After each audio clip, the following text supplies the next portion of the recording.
ادب کا انگیز کے زیر آسمان زرف نازک تر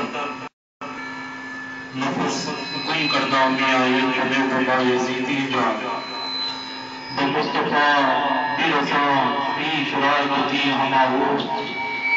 اگر باو نہ رسیدی زمان بو نابی کہ محمد سے وفاتوں نے تو ہم توڑے ہیں یہ جہاں چیز ہے کیا لوگ توڑے ہیں محمد صلی اللہ علیہ وسلم یہ محبت دین حق کی شرط اول ہے گر کسی میں وہ خامی تب کچھ نامکمل ہے خوشی سب کی مناتے ہیں میرے سرکار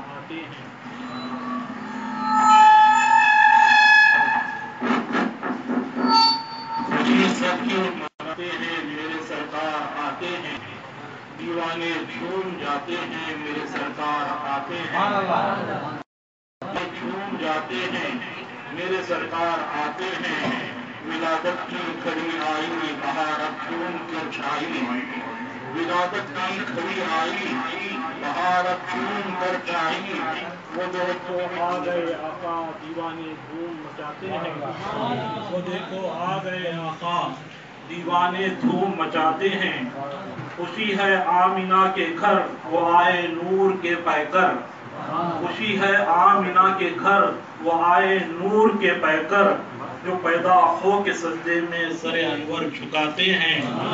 جو پیدا ہو کے سجدے میں سر انور جھکاتے ہیں فرشتوں کی یہ سنت ہے کہ آقا کی محبت میں فرشتوں کی یہ سنت ہے کہ آقا کی محبت میں میناروں مکانوں پر جو جھنڈے ہم لہراتے ہیں میناروں اور مکانوں پر جو جھنڈے ہم لہراتے ہیں دہن بھی نور نور ہے دہن بھی نور نور ہے بدن بھی نور نور ہے نظر بھی نور نور ہے وہ نور حق کہلاتے ہیں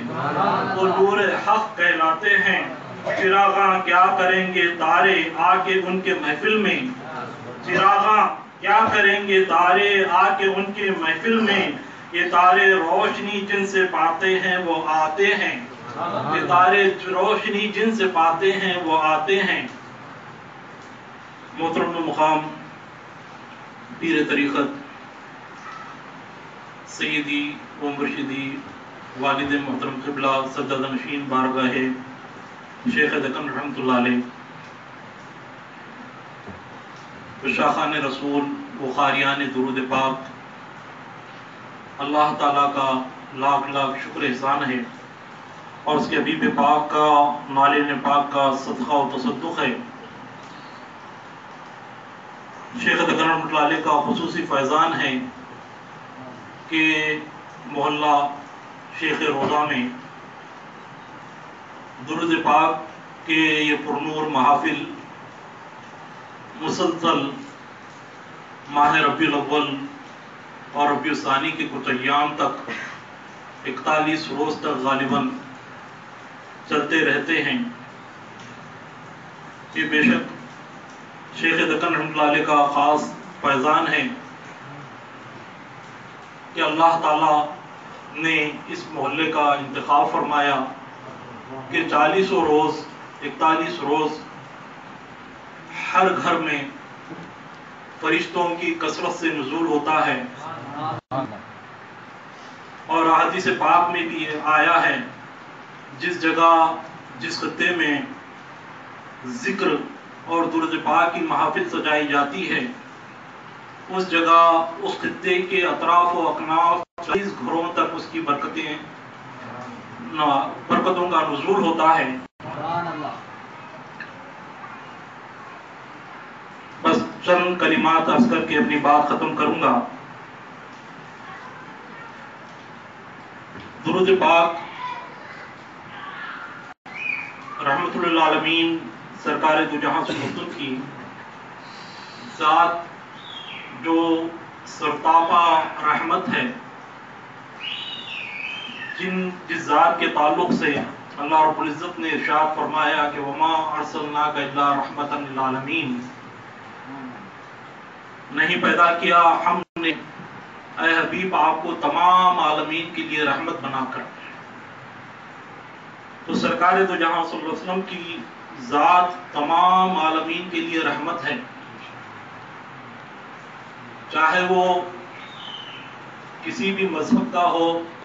کسی بھی نسل کا ہو، ہر پیدا ہونے والے ہر شے کے لیے سرکار دو جہاں صلی اللہ علیہ وسلم کی ذات رحمت ہے۔ لیکن اس رحمت کا اگر خصوصی حصہ پانا چاہتے ہیں اور اس رحمت کے کثرت سے جو تجلیات رحمت کی اللہ رب العزت سرکار دو جہاں صلی اللہ علیہ وسلم کی ذات اقدس پر اتارتا ہے اور سرکار کی وساطت سے تمام امت پر اس کا حصہ اللہ تعالی عطا آتا ہے سرکار کی وساطت سے، اگر وہ حصہ کثرت سے اگر کوئی بندہ کوئی امتی پانا چاہتا ہے میں وہ کثرت سے درود پاک پڑھے۔ درود پاک رحمت للعالمین کے کثیر رحمتوں کو بٹورنے کا بہترین اور مجرب نسخہ ہے۔ درود پاک سے رحمت للعالمین سرکار دو جہاں صلی اللہ علیہ وسلم کی ذات کی توجہ کا مرکز انسان بن جاتا ہے، یہاں تک کہ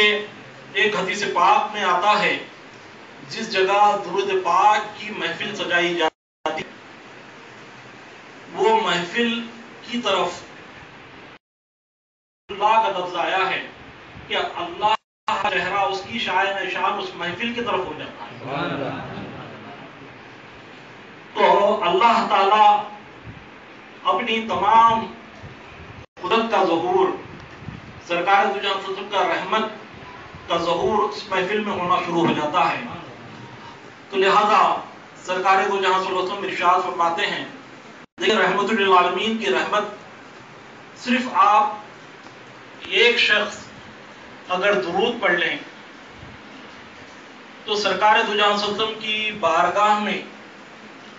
آپ کا نام بھی پیش ہوگا، آپ کے والد کا بھی نام پیش ہوگا۔ درود سے کس طرح ایک انسان کو کس طرح رحمت حاصل ہوتی ہے دیکھیں، اور کس طرح سرکار کی توجہ کا مرکز بن جاتا ہے اور سرکار کے علم میں آ جاتا ہے،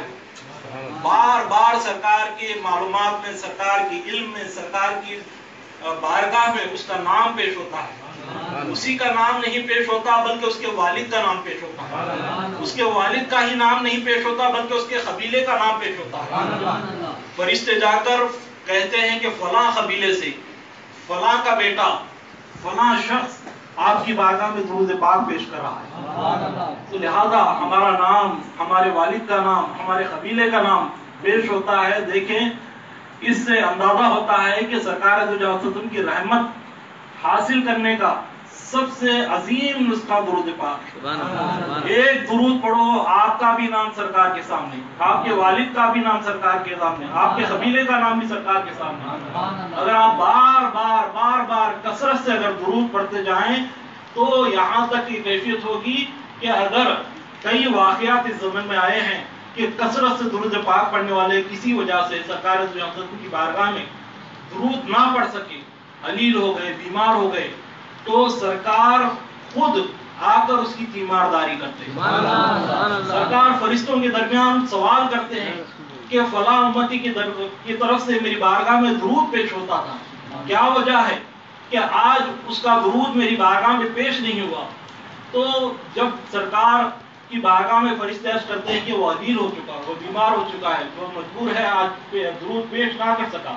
تو سرکار فرماتے ہیں چلو اس کی عدالت کے لیے، تیمارداری کے لیے جاتے ہیں۔ سرکار جس کی تیمارداری کو لیے آ جاتے ہیں وہ قاری درود ہوتا ہے، وہ درود پڑھنے والا ہوتا ہے جس کی تیمارداری کو لیے سرکار تشریف لاتے ہیں۔ اور سرکار دو جہاں صلی اللہ علیہ وسلم دیکھیں رحمت کا حصہ کیسا ہے، سرکار کی رحمت کثرت سے درود پڑھنے والوں کے لیے کے حصے میں آتی ہے۔ وہ کس طرح؟ سرکار دو جہاں صلی اللہ علیہ وسلم ارشاد فرماتے ہیں جب امتی میری بارگاہ میں درود پڑھتا ہے، کوئی ایک بھی